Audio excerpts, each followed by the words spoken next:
Chris. Heath. My Buddy. Co-host. yes. Compadre. Yeah. That's me.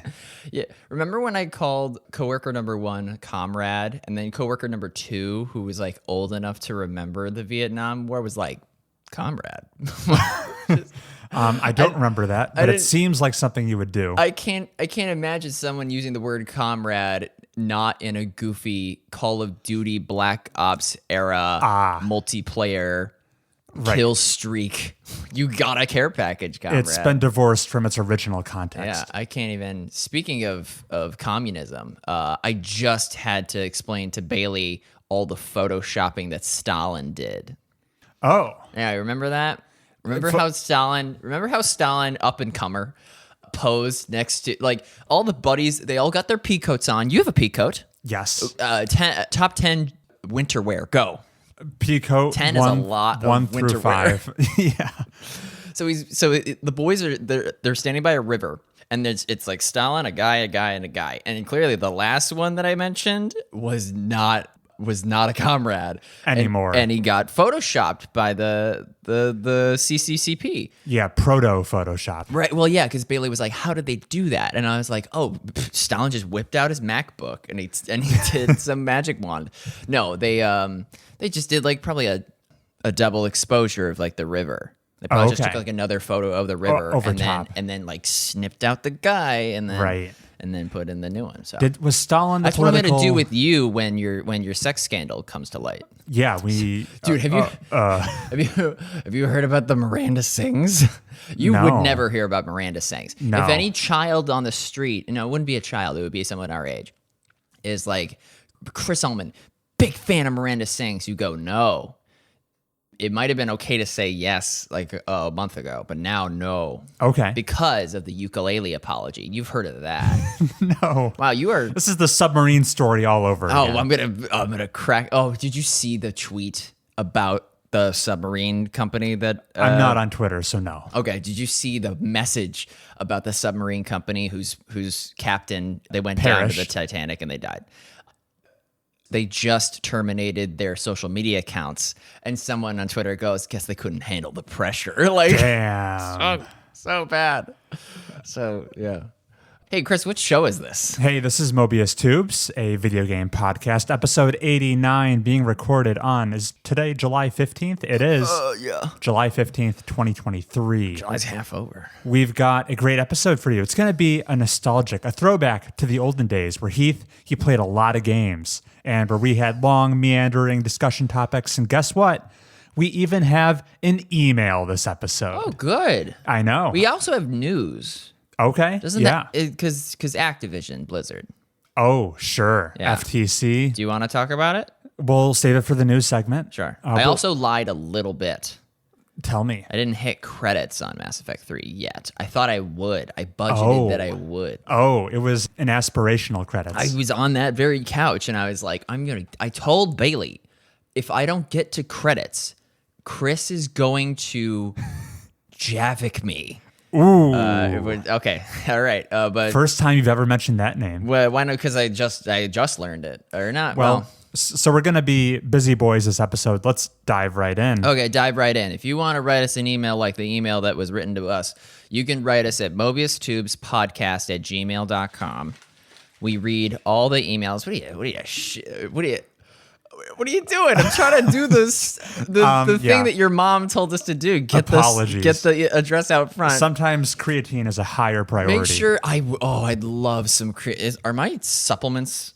I'm not going to mention who makes the supplements until we get a sponsor, but God, I would love some. Okay, I'm in a deficit right now. I was just, and if you want to write in, all right. What have you been playing, Chris? Oh, I thought we had a smooth transition into Mass Effect talk there. Oh, perfect. Okay. Hey, I've been scanning. You told me to scan. I hadn't scanned until I needed to scan. You were afraid of attracting the Reapers. Yeah. I think I needed to scan for the Leviathan thing. True. That sounds right. Because there was a special lab amongst just like an asteroid cluster. And I had to scan to find it. And then I land on it. And I start walking around, and Bailey, just exists. So I give her the controller while I fold some laundry. You know the deal. Sure. I have a visual aid. Okay. She's walking around this lab. This is just space lab. And Commander Shepard goes, "Hey, can anybody see Dr. Garneau around? I'm looking for this Garneau guy." And so all the scientists immediately start saying, like, just monotone, zombie eye, dead stare, "You need to leave. There's no one by that name here." Ooh. And just Shepard, like, Shepard almost like a blockhead, just keeps going like, "You don't understand. I need to find Garneau." I say, "Yeah, he's never been at the system. My police scanner says that he was." And the buddies that you brought with you are like, "There's definitely something up. Let's repair this elevator shaft so we can go up to the Garneau floor." And we do, and Garneau is in a glass box and like talking in the third person and saying like, "Oh, you're too late. The Reapers are gonna totally reap you. You're too late. The only thing that can save you is these." And Shepard's like, "The artifact," and Garneau's like, "Oh, I said too much." And then his pupils go black. Well, no, pupils are black. Sorry, they go even blacker. Damn. And it's like a horror element because this is the DLC. Yes, Leviathan DLC. Leviathan DLC, little more fancy. Dr. Bryson texted us this address. So we went there looking for Garneau because he was the last person to lick the artifact. His pupils go blacker than black, and then the glass box shatters, and Garneau starts running. Meanwhile, Bailey still has the controls in hand. And as if we know anything, girls can't run in games. You heard it here first. The addendum there didn't save me at all. Darn. So I snag the controller and I chase after Garneau before he jumps in a black hole. And lo and behold, the artifact, which is this big green ball in the basement of the mining facility. This just became a mining facility, by the way. Right. Is causing all of the memory loss. And then I think I don't shoot the green ball. Garneau, zombie style, lays up next to it, like paint me like one of your French girls, and just looks at the camera and just goes do, and then boom, the artifact blows up. Everybody else on the base is like, "Oh, my head, oy vey, how is it?" They snap out of it. Yeah, they're like, "Oh, I gotta go catch the Super Bowl game with the Carolina Panthers or whatever." And Shepard's like, "What? That was 10 years ago. What year do you think it is?" And then it's I forgot that twist. They have no idea that the Reapers are just like imminently at our front door.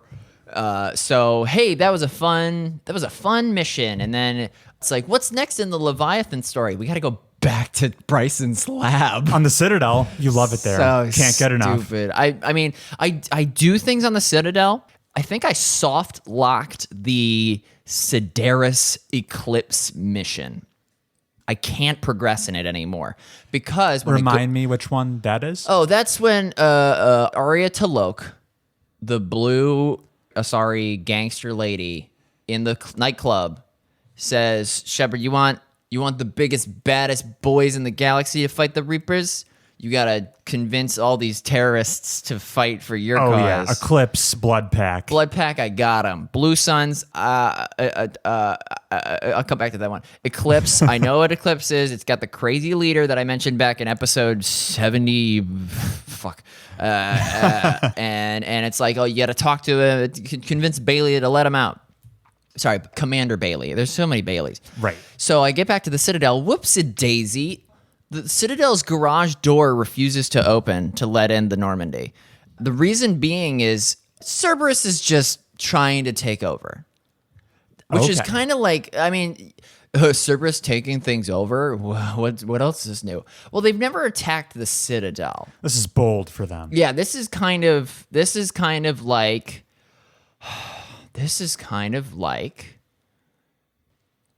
January 6th is all that comes to mind. Fair enough. Yeah.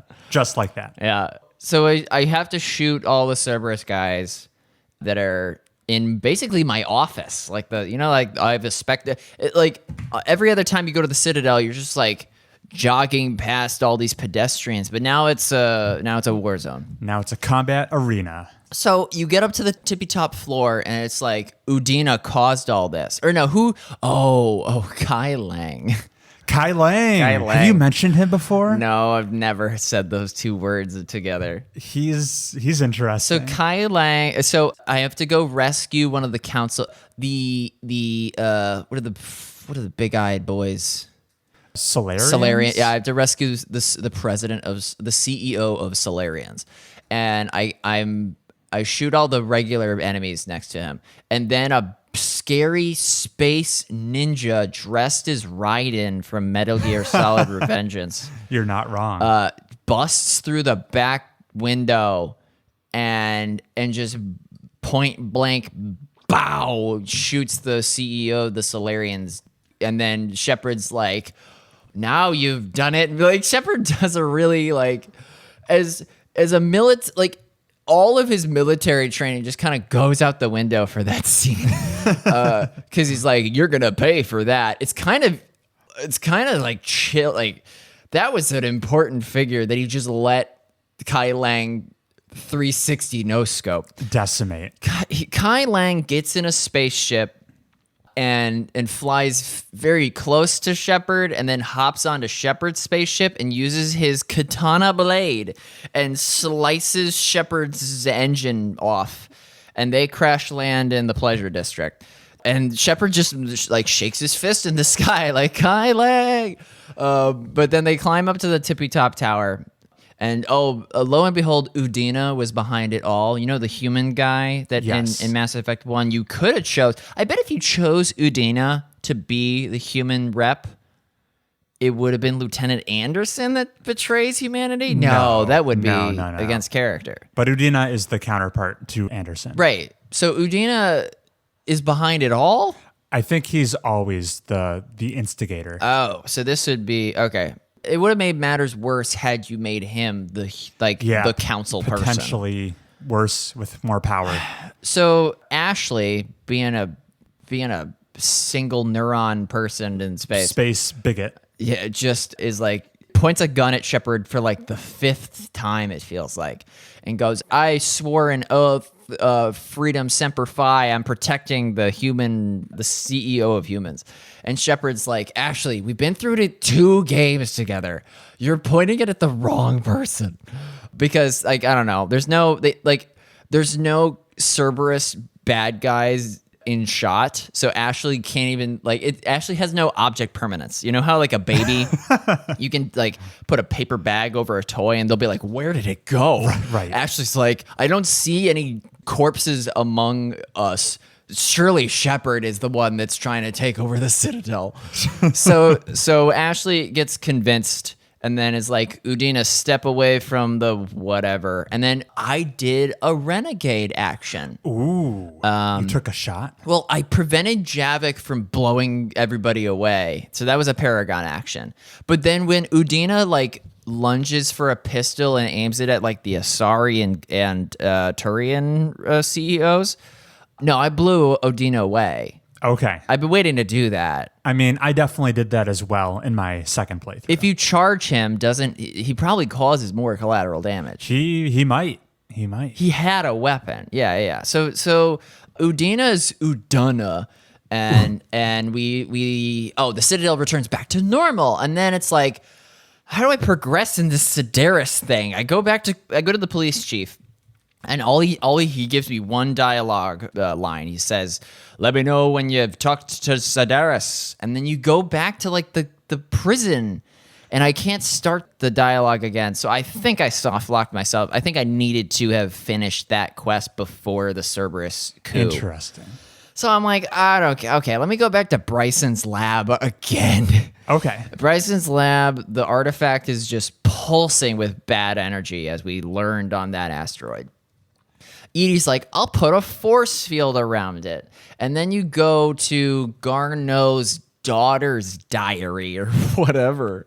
And her hologram pops up and it's like, now we got to go talk to... Or no, it was Anne Bryson. that it was Bryson's daughter who we obviously did it. Oh, like she had a personal message that wasn't there the first time we were at the lab. It's only the second. So now I Sure. gotta go to her thing. A bit contrived, So- but here you are. I leave the Citadel, and then I just start scanning the rest of the galaxy because partly fuel is harder to buy. You know how your ship is just slowly flying across the solar system. The galaxy map. Yeah. But as you can jump to each solar Cluster, system, right. But between planets, It consumes fuel. right? And I was like, bro, I ain't worried about this because I raked in the cash in Mass Effect 2, but now I can't as easily just go to a space gas station. I have to scan to find fuel deposits to even get to that planet and talk to whoever. Oh, okay. So, but the scanning alerts the Reapers, so To your that's presence. That's why it's like wrecking up the tension. I don't know. So we go to this next. We go back to Eden Prime. Oh, Of from all Mass places. Effect 1. Yeah. So that's a fun callback, and they're like, "Hey, welcome to Eden Prime." There's no guy that greets you like that. We dug up a big Prothean box. Okay. You gotta crack. We've already took a crowbar to it. It's not opening. You gotta open it for us. So I open it for him, and out pops a Prothean. Yeah. His name is Javik. He is full of rage. As one might understand. I know, but even Liara was like, each Prothean chooses a profession to have, much like you humans. Some are poets, some are artisans. What are you, Javik? And Javik is like, I am vengeance. Like, it's just, and it's like, sure. I mean, yeah, he was the best one to pick, right? Because all the Protheans, they got in their little battery boxes, and then slowly, like, the batteries drained, and Javik is the only one because they funneled all, like triaged all the Right. Duracell into his box so that he could start the new empire. The rest of his species were martyrs so that he could persist. Yeah, so he busts out the box and he's like, ugh, humans, sorry. You guys used to crawl under rocks and eat bugs when I was in charge. Yeah. And it's like, all right, let's bring Javik to all the most sensitive racial divides in the galaxy and hear him be like, you lesser life forms are this is trivial. No, it's a fun contrast when you've had this 2 games of buildup of the enlightened Protheans, they were so advanced, and you finally meet one, and he's just very blunt, aggressive, and a bit like colonial. Yeah. He has the best line in the game. Oh, do tell. Yeah, it's the ask 1,000 souls what the meaning of honor during wartime is worth. Their silence is your answer. Like something like that. Okay. Where I was like, check, get that. Talk to this Javik guy because it really puts into like. I have a hard time forgetting. Oh, I'm fighting the Reapers because like in the day-to-day missions, I'm kind of like. The word Reaper is used so many times it kind of loses its meaning because I can't see Earth. Yeah. But granted, during the Javik missions, I'm constantly like nudging a Prothean artifact and getting a flashback of Javik's last moments in the big battle. So that's good. So hey, Javik's on board. Where else would we fly to? We flew to a planet that Cerberus added again. Hey, Jacob's here. Jacob's helping us right. fight. We gotta go repair a big gun, and we gotta escape. Everyone fly into Cortez's. Not the Normandy, but like, what is Cortez flying? His Like, shuttle? Just the shuttle. Everyone get back in the shuttle, and like Jacob trips, and I was like, oh, Jacob is done for because I did another mission with Grunt. Oh, you're seeing all sorts of familiar faces. That's what Mass Effect 3 is for. We're Yes. cashing in on That's everybody what- who survived That's the what suicide Mass mission. Effect is for. It's a good point. You were not wrong. So Grunt is like, Shepard, and they bro fist. Oh yeah. Shepard is like, "Ha, Grunt, you're all grown up now," because he was kind of He went through Krogan puberty. yeah, basically that. And then it's like, "Hey, guess who's back? The Rachni Queen." Yeah. So the Rachni Queen, I loved her incorporation into Mass Effect 2 when that Asari lady on the blue planet Yep. goes, "I have a message for you," and then just eyes go white, and it's like, "Hey, Shepard, it's me, the Rachni Queen. Thanks for not blowing me away in the first game. I'll just tell you that we're totally in harmony and you don't got to sweat it this game." And I was like, "Hey, props." But now she's back because the Reapers just turned her into a bad guy factory. Apparently. Okay. And I guess if you killed her in the first game, it would be another Rachni Queen. Yeah, I don't think it's that different. The Rachni don't look like Rachni. They just look They've been like corrupted, they got yeah. Reapered. So Grunt helps you just dig into a hole until hey, there she is. I disassemble the Reaper mind jackers, and then it's like, Shepard, if we spend the time to get the Queen out of here, Grunt's squad is gonna get decimated. We have to go. She's not worth your buddy.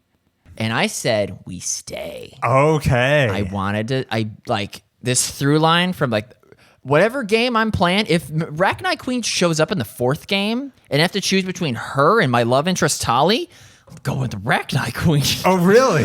This is the audio listener must think like, wow, the Rachni Queen must be like really powerful or super hot, but she's just a bug monster. So You just want to see the thread to its final conclusion. I do. Yeah. So I get a special scene where we're trying to sneak our way out of there. And Grunt is like, "You go back to the shuttle. I got this." And then it's a long cutscene of him 1v dozens Right. of the bad guys. And it's just like he's doing everything. He's like firing with one gun. It runs out of ammo. He pulls out the other gun. It runs out of ammo. He like chucks it and hits an alien square in the alien face. And then the last thing you see him do is like tackle a big bloater looking guy off of a ledge. And you think that's the end of Grunt. I certainly thought that was the end. That's because you did the trade-off with the Rachni Queen. Shepard and his buddies are limping back to the shuttle because, they got away just by the skin of their teeth. And then look who it is. It's Grunt. Covered in guts. Grunt survived. And I'm like, wow, I must have made the right choice. Yeah, you got the best outcome. Yes, I did. So I thought Jacob was absolutely going to eat it. Because he tripped. When he tripped with all the just like tons of Cerberus guys, with the big Cerberus mech is just like stomping towards him. And I Yeah. think like he's doomed. But no, he like cartwheels back into the shuttle. And I was like, oh, I guess Jacob is fine. So glad he survived the suicide mission. He's got sturdy ankles. Last thing in Mass Effect that like the last thing I did, it was like less than 12 hours ago. I land on the Asari colony. Okay. And the debrief is like, hey, you remember R.Yakshis? Yeah. They're the super powerful, basically like orphaned Asari that if they have sex with you, they kill you. They consume you. And yeah. they gain your power. Right. So it's like, they were living in exile, but now the Reapers want to steal their goodies. So you land there and you're greeted by the daughter of Samara, Yes. who famously was taken away by bugs in my game, the second one. Oh, Samara is long. She's ancient history. She just got lifted into this. She was gone. She was the second casualty of Yeah, the suicide she would mission. be popping up in this section of the game. So her daughter is pissed. Her daughter is like, you couldn't save my mother, and just runs off deeper into the level. I've never had that reaction. Right, because she was like, oh, you probably brought Samara to that mission. Yeah. And so and they had like cool mother-daughter dialogue. Oh yeah, very loving. I wished I could have seen that. So they get to the deepest part of the monastery, and Shepard is like, we gotta what does he say? Shepard. Well, they killed one of this girl's sisters, and she's like, I will fight the Reapers. And then she actually sacrificed herself a la Grunt, although she detonates like a bomb that's like right next to her when like the big banshee looking enemy type is like about to lick her. Sure. She goes like, this one's for Samara, basically. Boom. And then that's that mission.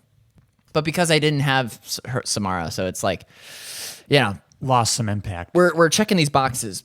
So I was like, my war assets, all this, everything that's going down, like adding Grunt to the team, it like added like 25 war assets. Saving Jacob's ex-Cerberus buddies, that's like 50 war assets. And I'm like eking ever so close to that minimum fleet size. Right. Fleet readiness. That's why I thought like, oh, I'm going to beat this game. And then Admiral Hackett is like, go talk to the Quarians. And I'm like, oh, shoot. Yeah, dude, you have so much left. There's so much left. I'm doomed. So that's as far as I got in Mass Effect. Who knows when I'll finish it? It's like the spaghetti strand that never seems to end. Yeah, it's the conclusion to the big trilogy. You still have Leviathan DLC stuff to wrap up. You still have the entirety of the Citadel DLC. Oh, I thought I've been chipping away at that. Nah, you haven't started. Oh. You'll know it starts once the tone of the game becomes a lot more chipper and fun. Oh, sure. And yeah, as you were enjoying all the former squad mate cameos during the whole Udina Citadel coup battle, that's where Thane would pop up. Oh. Had he been among the living. Oh, and he would have karate chopped Kai Lang. Yeah, he and Kai Lang would be rivals. Yeah. Oh, duh, because they're like assassin buddies. Assassin. They went to the same assassin masterclass. Yeah, they bunked together. Yeah. Very cool. Very cool. I love the update, as always. Living through your experience vicariously. Can't get enough. All right. Blaze further ahead. Okay. I've played 2 games since we last spoke. First of all, here's a new one, never before discussed. I played 2019's Game of the Year. 2019's Game of the Year, according to, by some metrics at least. So I had to look up what that was. now what did your research turn up? It Because, of course, there's more than one outlet awarding Game of the Year. It's Sekiro Shadows Die Twice. Yes. Jeff Keighley's The Game Awards gave it to Sekiro that year. Yeah. Now, that's Rightly so? possibly. It remains to be seen. I picked up Sekiro during the summer Steam sale. Woo. So I will be reporting back. That's not what I've played for this episode. Our podcast, we're intimately tied together with Jeff Keighley's The Game Awards. It was our episode 1. Yes. The topic of that show. So that's the award, the video game award show that has the most eyeballs on it, the most pizzazz, the most budget. But, it's decided on by journalists and influencers and critics. There are other big prestigious award shows, arguably some that are maybe more respected. They have less like marketing behind them. So 2019's Game of the Year, according to the DICE Awards. DICE Awards. Makers of Battlefield? I mean, that's the name of the studio. Makers of Dicey Dungeons? I know why your head went there. Here, the Wikipedia. DICE is an acronym. Digital Interface Collective. It is It's Design, Innovate, Communicate, Entertain. Sure. The DICE Awards, it's a ensemble cast of people in the industry. So it's actual game developers. It's the literal what's the Academy Awards? What's the lobbying body that invented E3? What are they called? The software guys. Yeah. The ES. No, ESRB is the rating body. Oh, I should know this. Yeah, you should know this. We've talked about it so many times. Yeah. There's a software somethings. Software Association? Yeah. Maybe? Yeah. It's something like that. Anyway, DICE Awards, arguably more prestigious than the Game Awards. What? Since they have more industry clout. It's actual programmers, artists, designers deciding what the Game of the Year is. Sure. 2019, they gave it to Untitled Goose Game. That's funny. That's what I played. That's crazy. We'll circle back to that. Oh my God, what a twist. So I have played and completed Untitled Goose Game, I want to play that with Bailey so bad. and I will render a verdict on if you should or not. Ah, Let's cut to the chase. Yeah, you probably should. yeah. It's not a slam dunk, but it's pretty safe.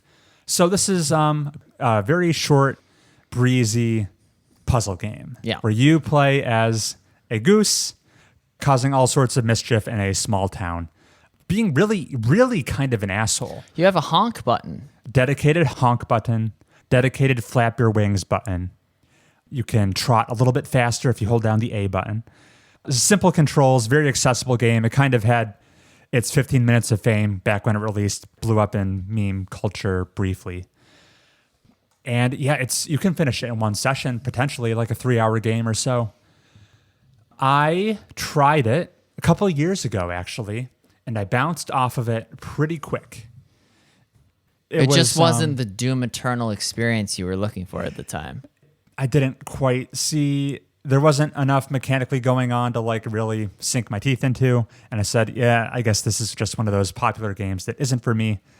Maybe like an Animal Crossing New Horizons. I don't need to play it. Years went by. They added in a 2-player cooperative mode, which was not there at launch anyway. Oh. And that was a game changer. Can I play as a duck? So I finished this game playing a 2-player. Oh. Shout out to with a girl. Samantha. Yeah. She was a great partner. Yeah. And that saved this game for me. Yeah. I would actually not really recommend you check it out single player. Only consider it if you have a willing partner to sign up for. Or unwilling. Yeah. Or if you can have leverage over someone, blackmail maybe. Yeah. Then you turn to Untitled Goose Game. So why did the cooperative version of Goose Game save it for me? Couple reasons. This is a TED Talk. Just 2 reasons. This one isn't really super specific to Goose Game in particular, but it comes with the inherent advantage of I have a partner, I'm playing a puzzle game, I can bounce ideas off of them. Just like think through your thought process, try different hypotheses. You potentially have twice the number of solutions you're generating in your head with someone else. So that just makes the whole process flow smoother. You actually have someone to talk to. That's nothing unique to Goose Game. Having a partner would benefit any co-op game equally in that regard. But worth mentioning, that's a nice advantage. But what was unique to Goose Game that I think the game in particular benefits from having that other person is, so the puzzles in Goose Game and the control scheme. Steal the apple pie from the windowsill. Yeah, you're causing mischief. You're like, lock the glasses kid in a telephone booth. Get the gardener wet with a hose or something. Yeah. It's just like goofy, mundane stuff. The control scheme of the game, super bare bones, accessible, simple. You're just moving around. You're picking up items. It's isometric. It is an isometric game from like a wide camera perspective with a low poly aesthetic. Yeah. So what I was trying to say is the act of controlling the goose, it's not like it's this high octane action game. No. It's not like you're getting this endorphin rush every time I bayonet a witch time dodge. Speak for yourself. The goose is simple and easy to control. The controls are, fairly boring. The pleasure of playing Untitled Goose Game is all in your mind. The ideas you're coming up with. How do I lock Glasses Kid in this phone booth? The actual execution of your plan, mundane, not thrilling, a bit tedious, a bit of a chore. So having a partner there to assist you with the actual execution of your ideas, that's a godsend, because that's what was annoying me on my Virgin single-player playthrough. I would have the cool ideas, and then it was a bit tedious to put them into practice. The human NPCs you're trying to harass in this game, they are understandably fairly hostile towards you. Yeah. They shoo you away constantly. Like, get out of here, They kick Goose. you. They don't put up with your shit. And now with a second Goose in play with a partner, you have someone to run interference. You have a constant distraction. It's football. That you can employ, yes. Your partner can distract the humans so that the other player can very easily execute your puzzle plan.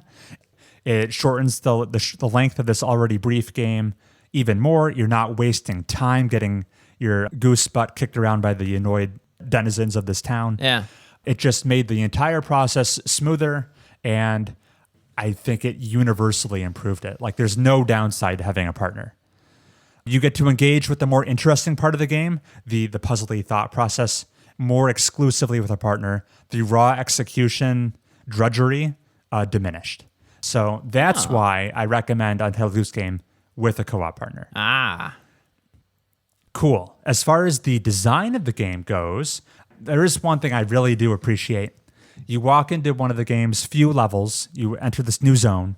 There's a whole bunch of items and people around to think about. And then the game provides you with the notepad checklist of what are your objectives in this area. Right. And it spells them out for you in a list. Those are the things like find a way to enter this garden, figure out a way to sell someone their own toy back to them. Appear on TV. They give you these very to the point but vague objectives. You're like, okay, get on TV. There's so many steps in between the start of that objective and actually completing it. It gives you no guidance. Right. That's for you to completely fill in the blanks. So I like that. It's the opposite of hand-holding. It's here's your objective, figure it out. Yeah. And I admire that the designer's willingness to respect the player's intelligence. And just, it kind of harkens back to, and I'm not the first person to make this comparison, it feels a little bit like the philosophy behind like a Hitman level, where you enter a big open world IO Interactive's Hitman games, and it's like, okay, Agent 47, kill this person, figure it out. That's all they tell you. Right. Or an immersive sim like Dishonored. They give you the objective, and the entire process of how you get there is for you to determine. So it's almost like I would call a diet immersive sim, where, yeah, you have a lot of player agency with how you complete your objective. It's a little more constrained, like in a Hitman level. I feel like there's 24 or more potential assassination solutions you could conceive of. One of them involves a goose. Probably. That would not shock me. No, remember you can put you can drop the Goose bomb. Yeah, thank you. Yes. Entitled Goose Game, there's probably 2 or 3 potential solutions to each of your objectives. So it doesn't quite have the scale or the scope, but it doesn't need to. This is like a short single session game. I sure hope it doesn't have the scale. The goose probably can't fly. No, you are not airborne. You'd have to just. You can swim though. Oh. So I So like can Agent 47. I liked the very hands-off approach of here's the objective, you've got to figure everything out yourself. That's fun. As I entered the post game, they give you a little smattering of extra Point of no return. Once you hit the credits, there's some like extra bonus, slightly more challenging objectives they give you. I was messing with those, and I became aware of how impressive of a clockwork system the entire town is on. So in the very first section of the game, you're in a garden area. There's a farmer. You're messing with him and his crops. Yeah. You're trying to steal stuff to make a picnic and stuff. And while accomplishing one of the more advanced objectives in the post game, I realized, it's possible to lock the farmer outside of his own garden. Steal his keys. He's outside now, and now you can just have your way with the garden. He can't interfere with you anymore. Right. And I thought, okay, I washed my hands of the gardener. I'm like, perfect. This is going to be so easy. And then later on, I figured he was just like locked outside his garden, standing by the fence, waiting to re-enter. And that's not the case. The game is on this like simulation where the gardener actually, upon realizing he was locked outside, he began doing an entire perimeter sweep across the entire town to circle back to the back entrance of his garden. So he walked through like the 3 other hub zones of the world independently to eventually make his way back to the side of the garden he could re-enter. Yeah, I figured he would just statically stand in place, but no, he took the long scenic route to re-enter the garden unexpectedly. Cool systems in play there. The NPCs are not as dumb as you might suspect. So yeah, that was just a cool programming quirk I noticed in the post game. And the last thing I'll say about Untitled Goose Game before we talk about its award eligibility is cute ending to the game. It gets you to reflect on the short journey across the game, and it neatly ties a bow on the entire experience. Good ending. I had no expectations for the game to like wow me with its conclusion, but it actually did. So worth playing to the finale. I'll say that. Double Cherry hasn't made another game since Untitled Goose Game. I don't think so. Yeah, 2019 release, so it's been a hot minute. Looks like you're Googling it. They're called Double Cherry? Is that... Were you confusing them with Hollow Knight Team Cherry? Maybe. Oh, they're House. That's the name. House, which is a fantastic game name. Am I trying to confuse Double Fine with... Yeah, you combined Double Fine and Team Cherry, when you meant House. Double House? That's right. Okay. So overall... Play it with your child. Play it with a friend or willing participant. Preferably a girl or a child. Most people can play this game. There's no high dexterity skill floor or anything. I wish. It's pretty accessible. But yeah, that got me thinking. The 2019 DICE Award game winner was Untitled Goose Game. And I looked at the list of other nominees. Who did it beat out? And it beat out Control, Death Stranding, Disco Elysium, and our beloved Outer Wilds. Wow. And upon seeing the nominees Untitled Goose Game defeated, I realized, Untitled Goose Game would have been my last choice. Yeah. I would have gladly put any 4 of these other nominees ahead of it for the win. It's just because it wasn't as ambitious. So that I had to reflect, like, why did a panel of industry veterans put this forward as the winner that year? Because the goose threatened them. Maybe House has like deep connections to the industry conglomerate. But the personal theory I came up with, this is purely speculative. It's the only one that they beat. Maybe. Death Stranding is so long, to be fair. Yeah. And people working on video games aren't exactly known for having tons of leisure time with all the crunch going on. So maybe it was the only one they beat. I thought it was, maybe they held it up as a good example of design trends they wanted to see going forward. Yeah. Like, okay, here's a game that was very successful with a short playtime. House just kind of executed the minimum viable product that would be good and called it at that. It was not a victim of feature creep, of bloat, of padding. It was all killer, no filler. So that could reduce work across the industry if people made shorter games. Doesn't seem like the type of project that would demand a lot of crunch, hopefully. So yeah, it might have been, instead of like the actual objective quality of the game on its own, it might have been a sign of things developers wanted to see. Oh, not the game of the year, but the product of the times. Yeah, that's my theory, because man, how does this stack up against Outer Wilds? It doesn't. Yeah. Outer Wilds is another puzzle game that blows it out of the water.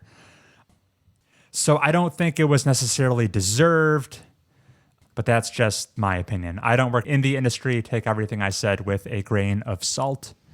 That was my experience with Untitled Goose Game. Well, hey, unless you needed to take a creatine break, I also bought a product during the Steam Summer Sale. Very cool. Heath, known purveyor of free games, decided to spend some money. I did spend some money. I spent money on the Case of the Golden Idol DLC. The Spider of Lanka. Yes, a prequel chapter. I am jazzed to play this myself. I have not. Yes. Now, have you got hands-on with it? I beat it. Okay. Tell me more. I beat all 3 of its levels. The 3 levels are the size and scope of the base game's levels. The base game's late game levels. So the more complex ones. Yeah. As you might expect. Like, the last level is no less complicated than the final level of the base game. Sure. Bailey and I had fun with it. It is still the 3-part solutions, like name every character, describe what happened, and figure out like an in-game, like an in-world mechanic. Like, what is the priority of this made-up card game? Does a boar beat an archer? Does an archer beat a centaur? Like that kind of thing. Solve the mystery of like, what this person's mask says about their rank in relation to that person's mask. Very MCAT logic puzzle question. There's logic puzzles on the MCAT? Maybe that's the wrong standardized test. I know is it the lawyer one? There's some standardized test known for being full of logic puzzles. Oh, I love logic puzzles. I know. I kind of want to take the test. This is a fun test.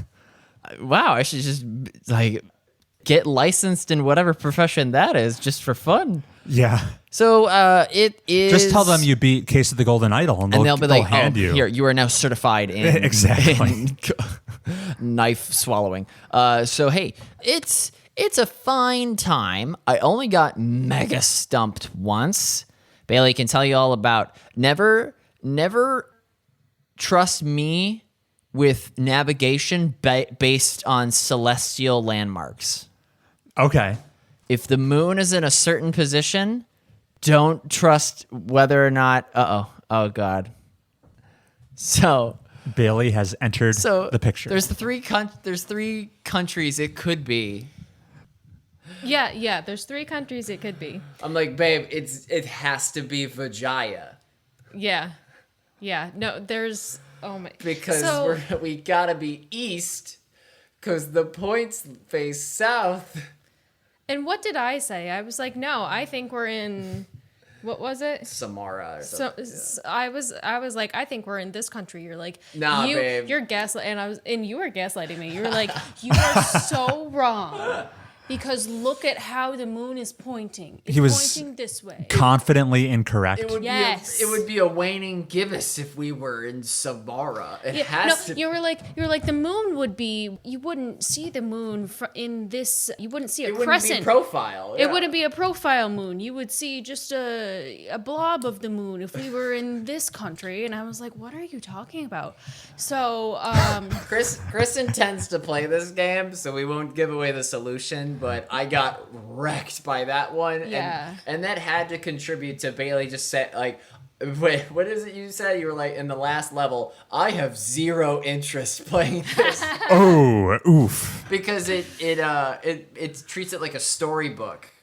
Oh, The okay. last level, it's pure context. Like, you don't, it removes some of the easier puzzles. I see. never trust Heath with navigation in general. He's just historically very bad. Very bad. Not just limited to the night sky. No, he's lived in the same town all of his life, and he doesn't know up from down. That's not true. That's very true. I lived in New York City once. For 6 months. Does that count? I'm a true New Yorker. Was that 6 months? I'm walking here. Okay. During COVID, right? So nothing counts during COVID. Oh, right. Time dilated. Time stopped. Right. So, hey, if you liked Case of Golden Idol, you will like the DLC. That's all there is to say about that. I have a question about it. Shoot. How integral, because you probably want to play base game Golden Idol in quick succession. You don't want to take a break because you'll become unfamiliar with character names. How much of the base game's character cast appears in this prequel? One. Two. Okay. 2. So I'm not out of luck if I've taken a long break. No. I can return to this pretty safely. Yeah. Cool. Yeah. All right, that puts me at ease. You need only watch the final cutscene of the DLC and then restart the base game to go, oh, that's who that is. Got it. Okay. Is it like the very first mission? Yes. One of those two guys? Okay. It was the first thing we played in the demo. Got it. Yeah. Cool. All right, so it sounds like it met expectations. Sure did. The way they named that DLC, it was like Golden Idol Mysteries. Really? It kind of left it open to the fact that there will be more coming. Ooh. And I don't think it's going to be a one and done type of scenario.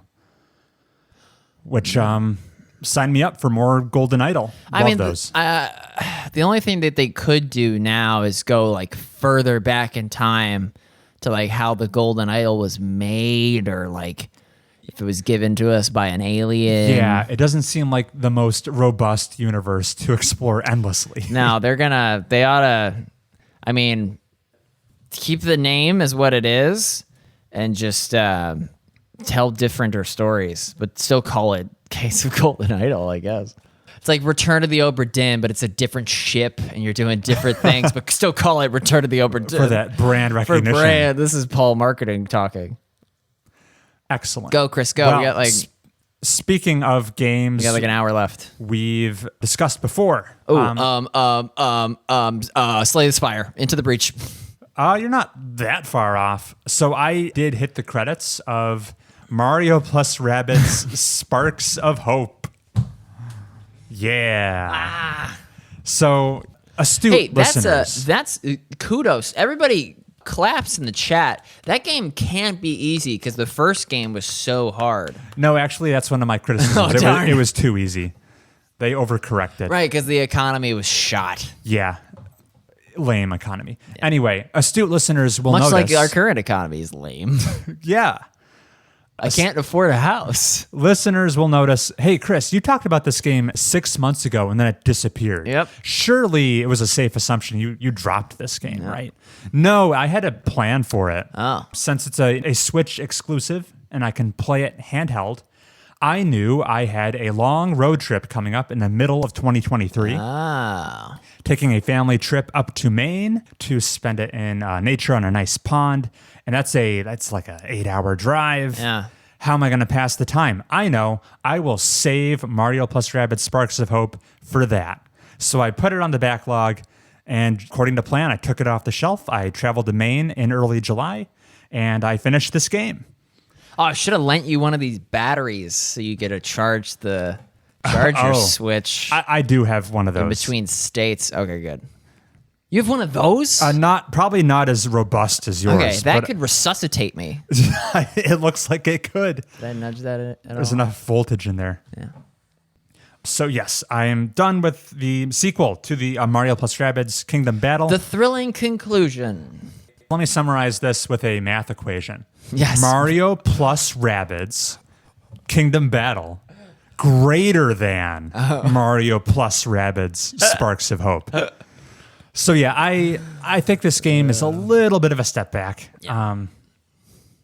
Weird news story came out just recently. Beepo is back. So this is a unique case where this is a Ubisoft developed game Yeah, but Shiggy's all over it. that received permission to use Nintendo's most valuable IP. Right. Nintendo, I guess, had the analytics that they were cautioning Ubisoft, hey, we know you're making this game. You should save it for our next Switch that's coming out soon. Don't release it on the current Switch. Ubisoft said, thanks, but no thanks, Nintendo. We're going to go right ahead.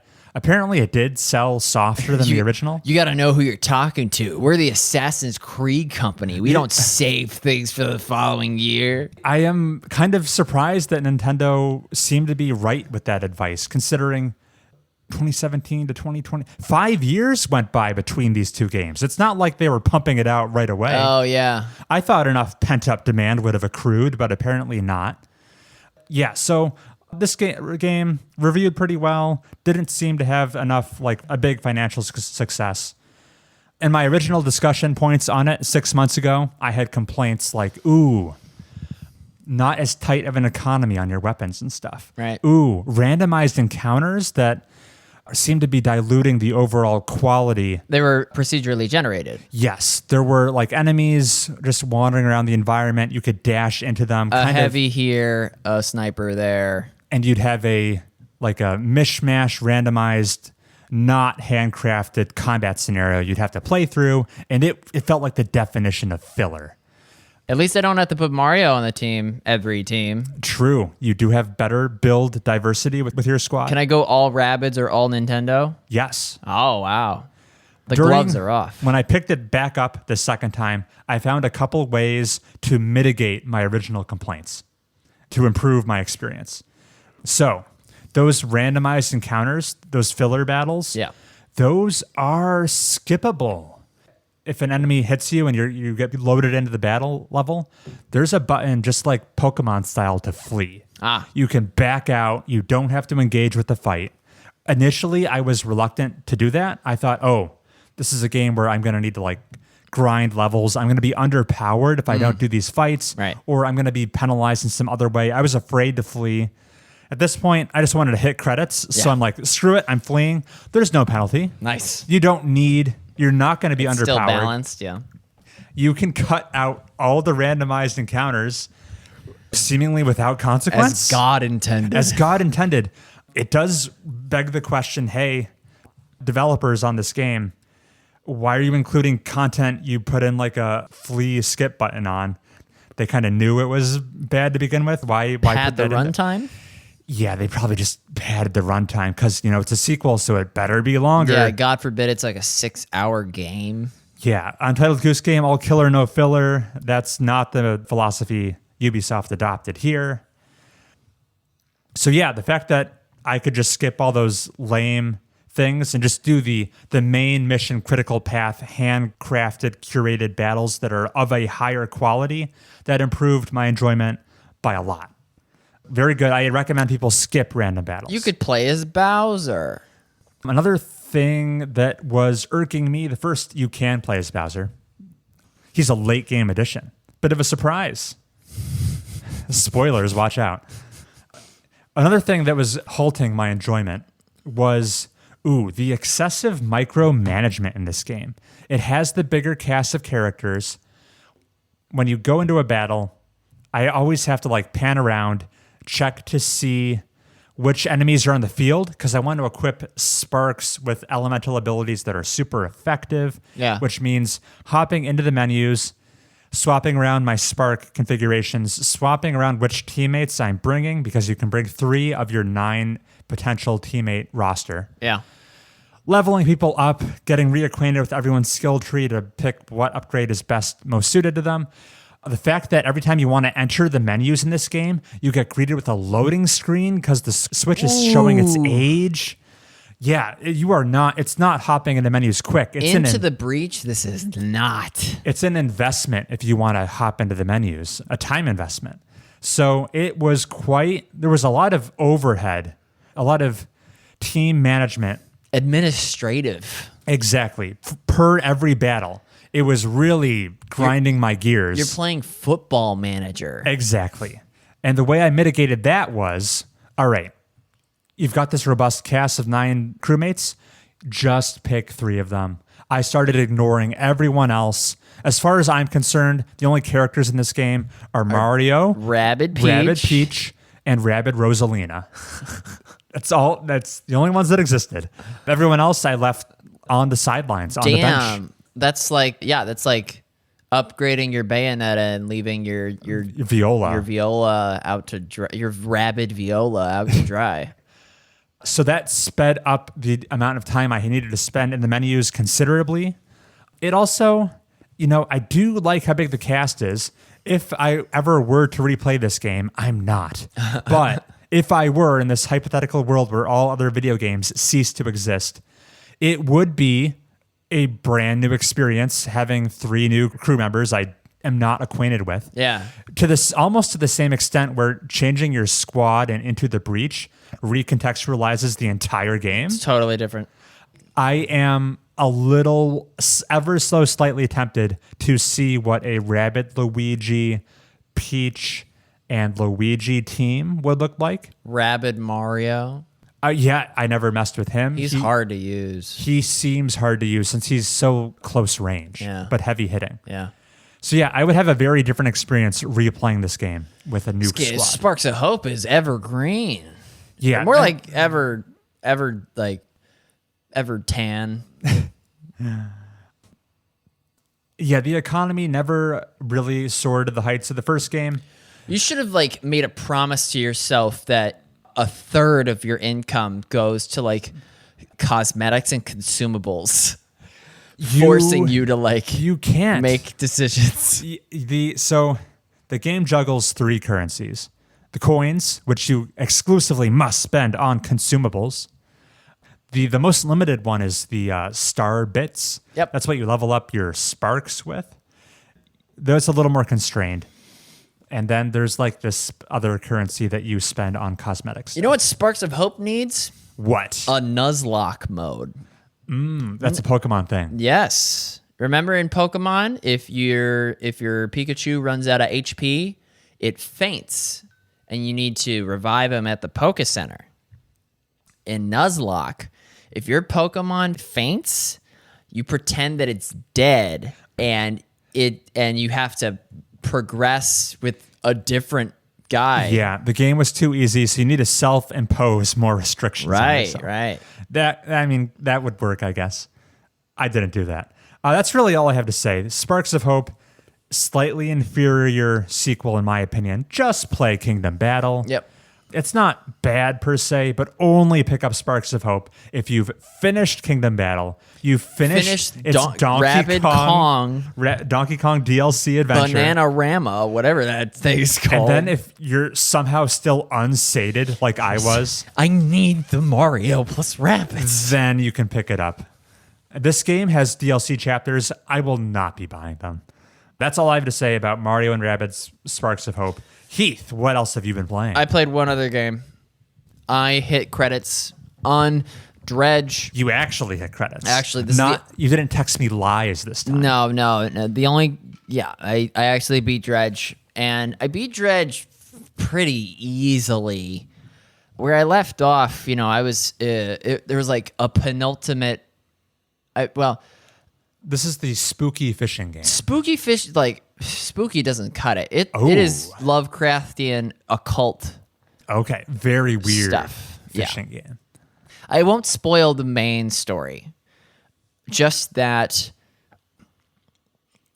your main fishing. I really like games that show you the open world, but use like soft obstacles to block your expansion.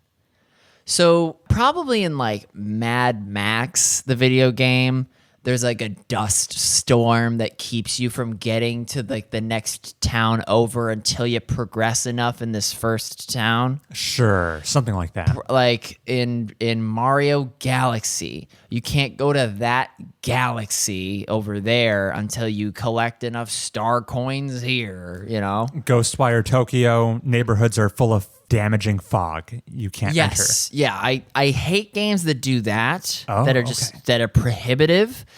Or not prohibitive, but just like it's not even an option. It's all or not. It's like a binary choice. I love games that if you gear up enough, you could in the early game beef your engine to get to that late game spot before nightfall. Okay. It'd be hard. Almost soft sequence breaking. Yeah. Well, saying I endorse soft sequence breaking sounds dangerous. You're just going to late game areas earlier than intended. I like seeing, like, I could get to that mountain if I Death Stranding planned my voyage accordingly. I don't like games that have like a fog wall of a boss that you must beat before the path reveals itself. It's too arbitrary. Right. So Dredge has 4 areas and 4 artifacts. Before I talked about it, I got the clock and the crown or whatever the artifact was, and I needed the book and the sausage link, whatever it was. So the last 2 that I did in the Twisted Strands and the Devil's Spine regions, one had a spooky monster that could only see you if you moved, and then the other one had a spooky monster that could only see you if its like minions latched onto your boat and like called out to it. Those were like the lesser interesting of like Dredge really starts to show its indiness in the late game. I almost wish it was like a games as a service game. Really? Yeah, because you wanted to keep playing? I wanted to keep playing. I wish that the enemy types varied some more.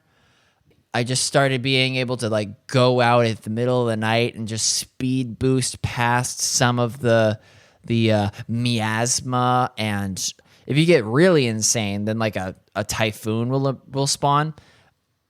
Because every spooky fish you see decreases your sanity.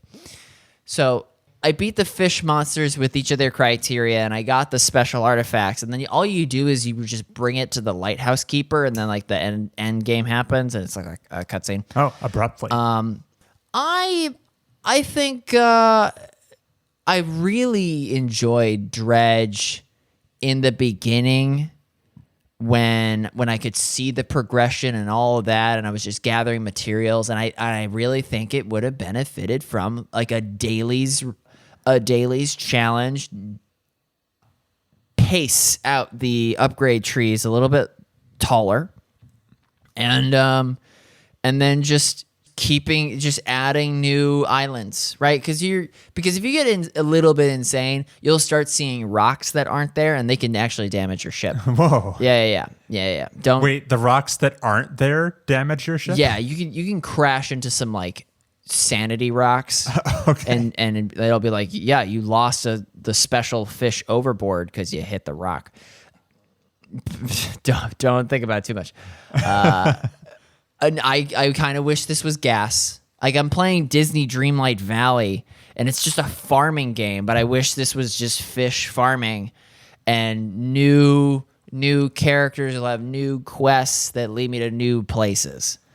This I kind of beat, and it, much like Untitled Goose Game, it was mostly killer, no filler. Mm-hmm. I kind of wanted I wanted more killer, even at the expense of more filler. Got it. I don't know. Can you say that that's the case for any of the games you've played? Yeah, there are certainly examples that exist. Yeah. And you're certainly entitled to your opinion. I don't suspect I will feel the same way playing Dredge. No. I think Dredge, you must really like Dredge to feeling unsatisfied having completed it. I liked selling the fish that I caught. I liked going to the shipbuilder and getting new upgrades. I wish the mystery was bigger and longer. Yeah, Dredge was cool. I would totally play. Somebody said that Dredge was a Game of the Year contender. That's too much. But I think Dredge 2, the dredgening, would be a jam. I could see that. They'll never do it. Video but, game yeah. sequels, the next iteration, often big jump in quality if you're not named Sparks of Hope. Right. So that's Dredge. Very cool. Ask me questions if you really care. I think over the previous conversations, I was able to hit on my questions. Yeah. So cool. Is that a full summary of everything we've been playing? That's everything we've been playing. Then we'll take a quick break and come back with some final segments.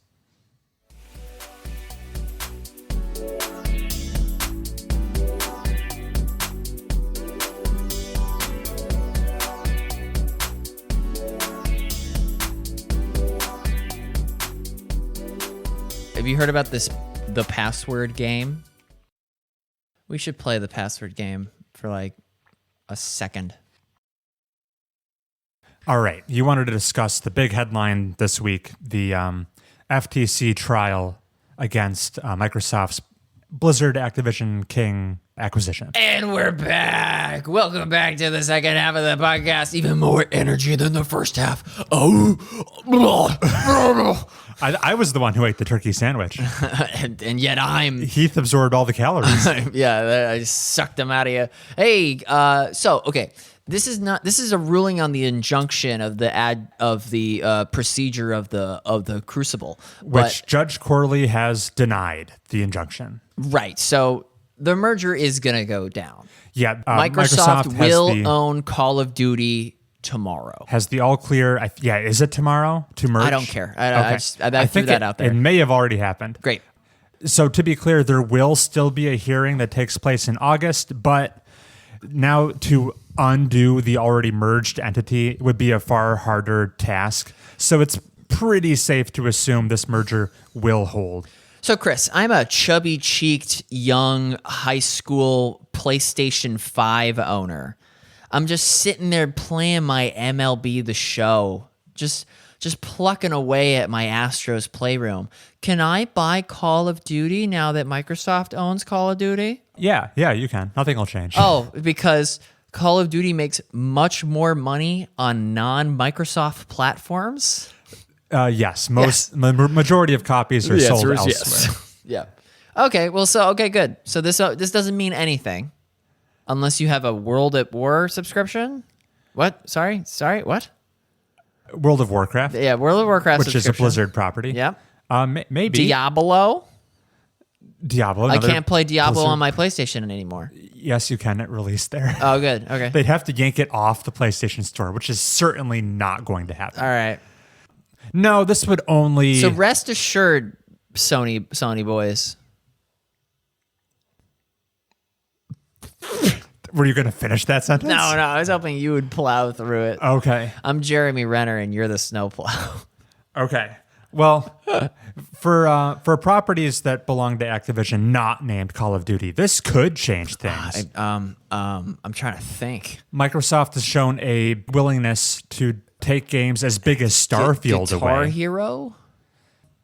I mean, yeah, that is an Activision property, okay. not a relevant one. I'm trying my best. Crash, Spyro.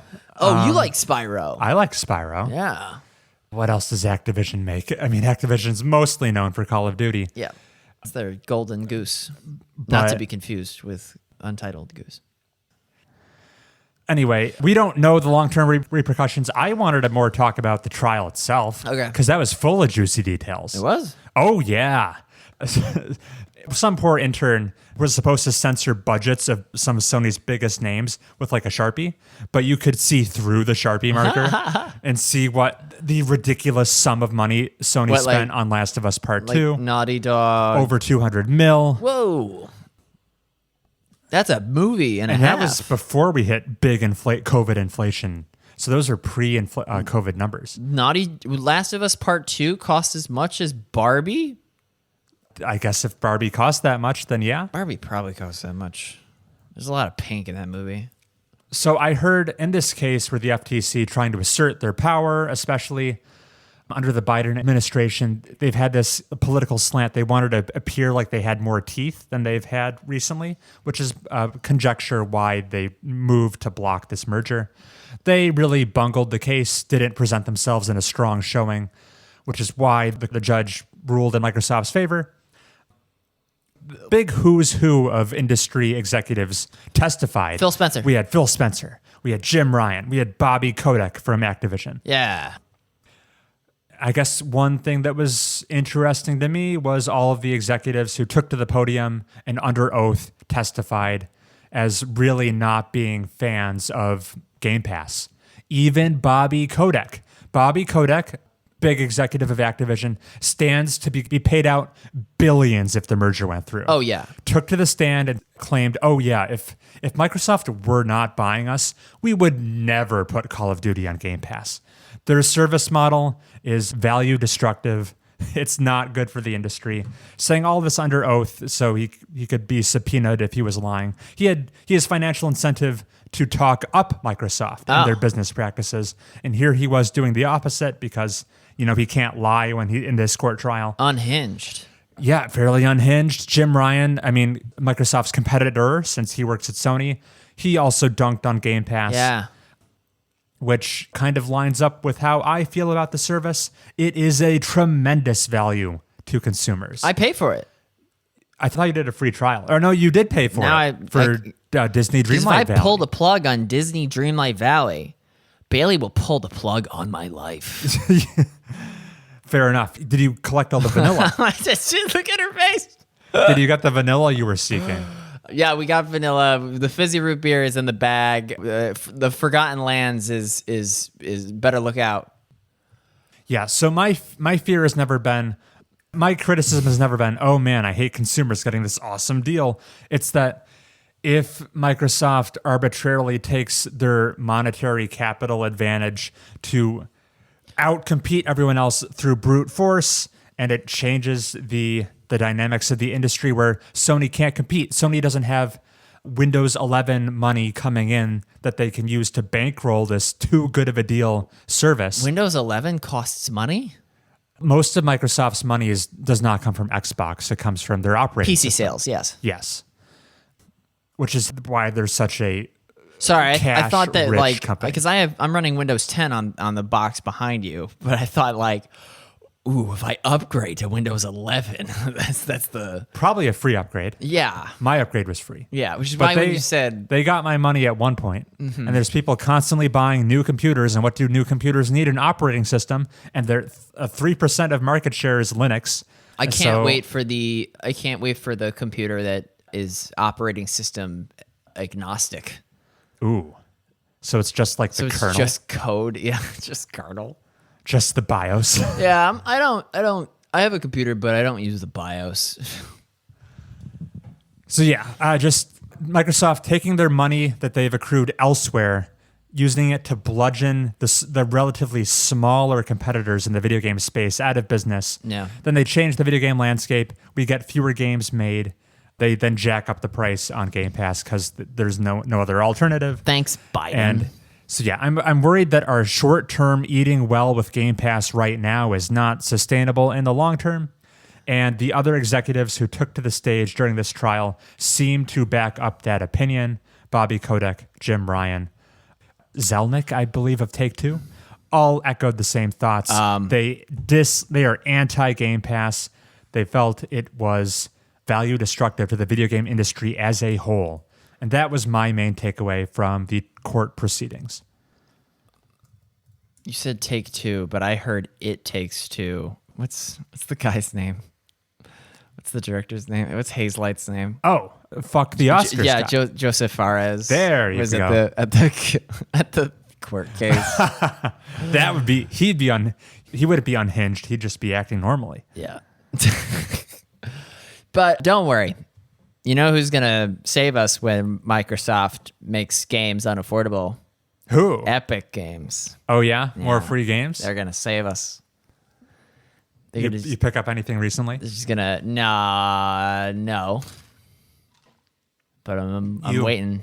You mentioned It Takes Two. I bought 2 games during the Steam Summer What? Sale: Sekiro and It Takes Two. But you bought Untitled Goose game. Oh, no, you owned Untitled I owned Goose it. So Yeah. stay tuned for that. Because you have a girl that I have a girl. that can move in a 3D space. She can. We can play the game all about divorce. Look forward to that. Oh, no. That's funny. Did you have anything else you and wanted? you bought Sekiro. Yeah. How much did Sekiro cost? Like $25? Sekiro was kind of gross. That was $30 Yeah. for a 2019 video game. Activision published. I hear Activision is kind of like Diet Nintendo with their sales. They don't like to put steep discounts on things. Uh-huh. No, never below 50%. Yeah, that's like their cutoff. Yeah. Okay.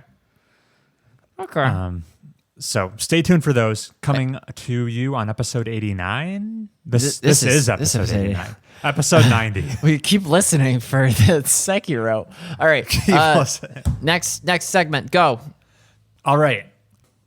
I propose we do the email and call it quits. Oh, you coward. I knew you'd do that. Okay. Are you okay with that? Yeah. All right.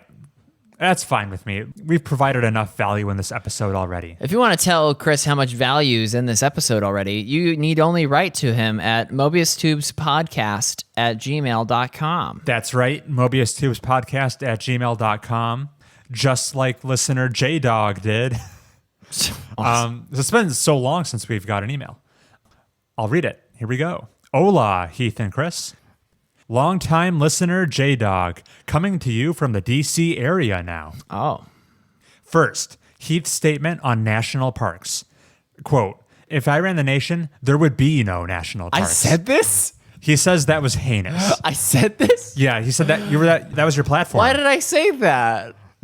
I have to listen back now. I believe it was 2 episodes ago. What reason did I give? Just that they take up too much space? I think you wanted to be like very unpopular with millennial women or something.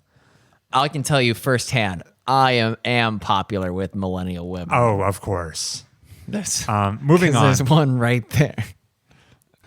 Back to the email. J-Dog. Also, my fiance also plays Dreamlight Valley and is very invested, just like Bailey. Wow, listen to this. Unfortunately, he moves on from there. Tell her to come stop by Chez Remy. We'll make her a 5-star meal. Hey. Now onto the meat of the email. You guys have talked about your graphics on your monitors and refer to your computer builds a little. Do you think you can provide details on your full computer setup, specifically the PC, the monitor, and your sound system. Damn. All right. I am looking for a receiver right now and thought y'all might have some opinions. A what? Lastly, this podcast is getting a little too friendly. Us listeners need to know who is the better gamer. Team Heath all the way. Would love to see some type of competition between the both of you. As always, hashtag Team Heath. Yes. Oh my God. I predicted it. Go drink a beer, Justin. Yay. End of the email. What a So Wait, sorry, I thought this was J-Dog. J-Dog, Justin, they're synonyms. So sorry, I should have maybe provided He's the you best listener. I the love email in advance so that you could grab serial numbers off of your PC setup. But yeah, he's searching for a receiver right now. Okay, so wait, a receiver is for a television. I guess I'm not fully clear what a receiver was. No, yeah, I thought it was like a speaker receiver Well, or like something. we have a receiver at home, and it's you connect it HDMI to the TV. So okay. He's playing off of a not like what you have in your room, not your room, but like your living space. Okay, like the HDMI that connects my TV to the soundbar. Yeah, he wants a receiver. And why was he asking about our monitor and PC build then? Oh, that Just to make a game relevant? That's I mean, it sounds like he wants two different things. Bravia. Chris, go into your PC Oh, sure. specs. I looked them up in advance. Yes, Chris, known lover of blowing lots of money on computer parts. My PC is kind of ridiculous. For the CPU, it's an AMD Ryzen 7 5800X. I have 32 gigabytes of RAM. And for the graphics card, I have the overkill NVIDIA RTX 4090. So those are the specs I run these days. It's very nice. Should most people buy a setup like that? No, you've got to be a little unhinged to do that. As far as I am not an audiophile, my computer speakers, I don't even know what they're Logitech. I think I spent a total of $100 on them. You headphone when you game, right? No, that makes my ears too hot. I suffer for my art here, but at home, no. I thought what would be making you too hot would be your NVIDIA The graphics card, the 4090. just melting in the chassis. So no, I don't really have speaker recommendations for you, J-Dog. Just anything around the $80 to $100 price range is probably sufficient for me. Well, okay, hold on. I've lived with J-Dog. I think I know the TV screen that he's referring to. Okay. So he has like a home theater sized screen. It's the size of your screen. Okay. If he wants a receiver, he should just go to Best Buy and get any Sony stereo receiver that's under like $150. That sounds like good advice. That's my advice there. He doesn't if it says like 7-channel Dolby Atmos, that's overkill. He only needs just like a 2-channel stereo receiver. That's what I think he means by receiver. Okay. I'm the wrong person to ask about monitors. I have my my just 22-inch thing that's not even here. Where is it? It's in my basement at home. It's been there for months. Oh. I've been playing all the games that I've mentioned on Bailey's grandparents' old Sony TV with its ghost images. It's a decent size, but it is like the contrast could not be less infinite. The sound quality is it's a TV, so it's TV fine. Speakers. But as far as like the fidelity that's coming out of my GTX 1080 Ti's, it's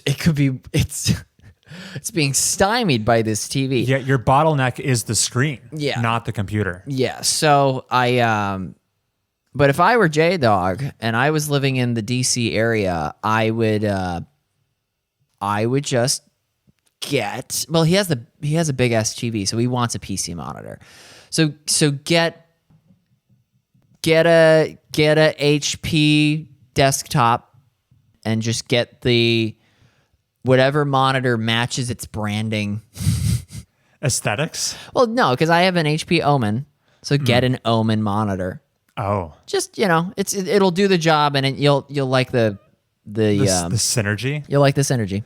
I feel like that level of computer hardware brand matching is totally unnecessary. No, just go with what is reviewing well. Fine, yeah. Or / is the best value / is on sale. Chris, I only buy the creatine monohydrate that matches the shorts I'm wearing at the gym. I'm all about brand matching. I see. That's why you're our brand manager. That's why my muscles have shriveled. Yeah, so I just purchased a new monitor.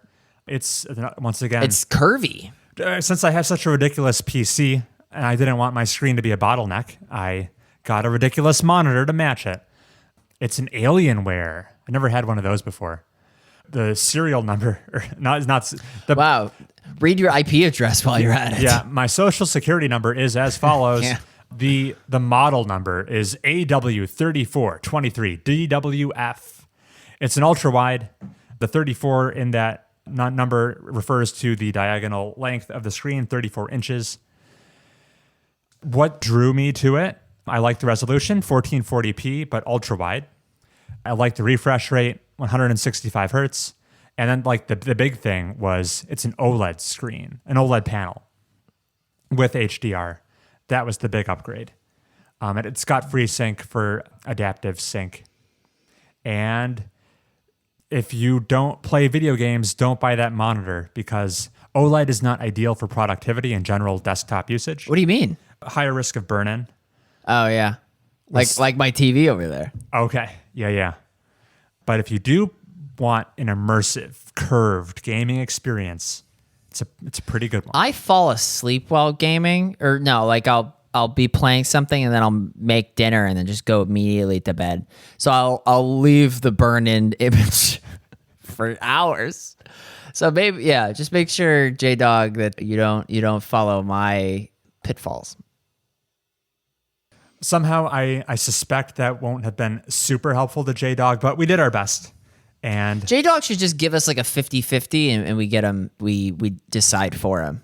yeah, Like if send your if he's options like, to us. I see there's this Dell thing and there's also this Asus thing, and then we'll be like, oh, go with the Dell or something. We also need to hear more about your use case, J-Dog. What do you want from this new receiver? He just wants something to play on while his fiance is using Disney Dreamlight on the big screen. Potentially. And that's the end of our email section. A pleasant refresher. Been a while. It's the best email of the year so far. Yeah, 100%. Yeah.